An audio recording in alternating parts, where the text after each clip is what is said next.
Hi everyone, I am Enesgok. The richest man in the world in the 21st century is Jeff Bezos, the founder of Amazon with a fortune of $183 billion. But the richest person in the history of humanity is coming out of Africa, which is the poorest continent in the world.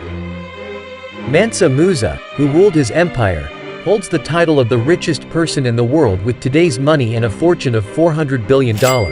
Musa, whose real name is Kankan Musa, but who is known as Mansa, which means the king of kings in the Mandinka language, meaning the emperor, came to the throne at the age of 32 in order not to return from his father's expedition in 1312, and ruled the financial empire until 1337.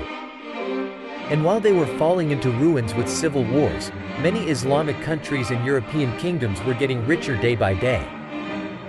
In fact, it was to bring the fruits of this wealth in the region of Moses to his own kingdom. By strategically adding the city of Timbuktu to its lands and gaining power over the city of Gahan, by gaining important trade routes between the Mediterranean and West Africa. It enabled the huge financial empire of 400 cities to become the most important commercial and cultural center of the African continent. In fact, the capital Timbuktu, in particular, became so rich in terms of culture and finance that it became the meeting point of prominent Middle Eastern scientists, thinkers and artists. Mansa Musa provided all kinds of opportunities for the most important scientists and scholars of those years to settle in Timbuktu. He opened the largest university in the world at that time in that city. And students from all over the Islamic world had a brain drain here. Besides being a good leader, Musa was a good commander, a brave warrior. During his reign, he added gold and salt trade to the country's income sources, as well as the loot obtained in the conquests.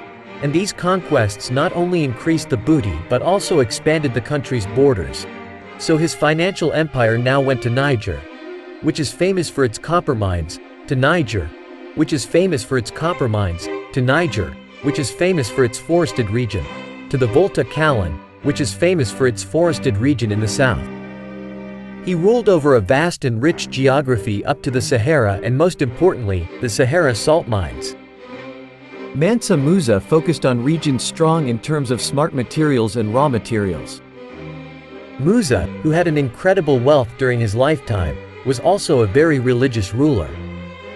Musa, whom historians defined as an exemplary person with his devotion to his faith and respect for other religions, ensured that the foundations of African architecture were laid with the mosques he had built. Even when he organized a campaign for the conquest, if there was a mosque, madrasa or library at the points he passed, he would have it restored, otherwise he would order it to be built. The world witnessed the magnificence of Mansa Musa's wealth for the first time on his pilgrimage to Mecca in 1324. After he decided to make a pilgrimage, he asked his abundant people to donate gold and supplies for the great journey. Moses, who left his son Muhammad, set out with 500 slave concubines carrying 70 camels, each carrying 130 kilos of gold, and a large group of 60,000 people who wanted to go on pilgrimage, which was equivalent to a large army at that time. Moses, who helped the poor people who built mosques and distributed gold throughout the journey, distributed so much gold as charity in Cairo, one of the cities where he stayed, that the value of gold in Egypt fell, and the economy of the country, which had been in crisis for 12 years, recovered. And so the economy revived. During the Great Pilgrimage, he bought land and property for the pilgrims in his convoy. Venetian merchants began to talk in their countries that Mali was the most important trade center of Africa. This legendary pilgrimage caused many events that would change the history of the world. European traders, who were already in famine, turned their eyes to this untouched continent. In 1488, the Portuguese explorer Bartolomeu Dias wandered the shores of the continent, and after passing the Hope-Bernou, a detailed map of Africa was drawn.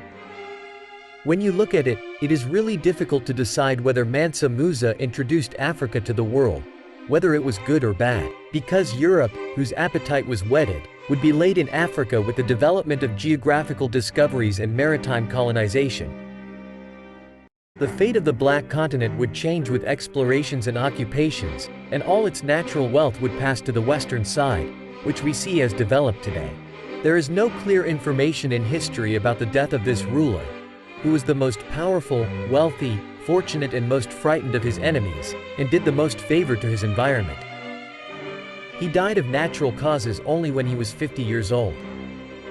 We know, however, that 2 generations would not pass before his death, when a great civil conflict would begin in his dynasty, and this conflict would completely devastate his country and turn into a great civil war.